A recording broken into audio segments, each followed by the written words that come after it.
也若根据上新气候观测的记录第7月21这一天是全世界有天气记录以来上介热的一日，地表平均的温度是已经到17.09度。有专家就表示，过去的13个月，每一个月拢打破英国纪录，所以今年有可能超过去年，嘛变作有史以来上热的一年。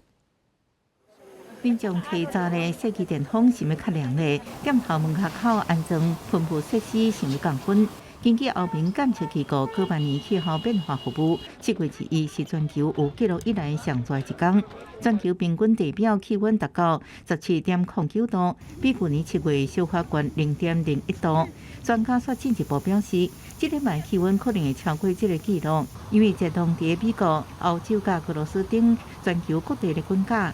Something we need to get used to because as the climate keep warming, as a consequence of the increasing greenhouse gases in the atmosphere, we are bound to see new record being broken in the next few months, in the next few years.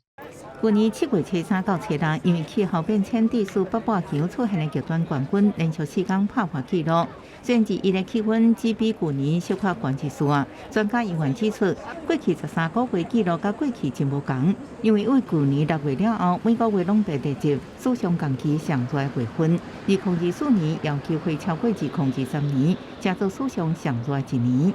If the transition towards La Nina that has been largely anticipated, so the cooling down of the Pacific,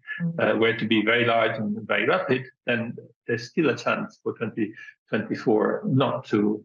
become the warmest on record.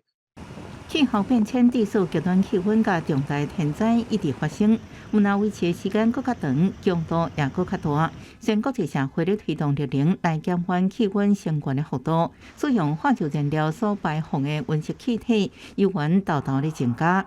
公司新闻杨干编辑。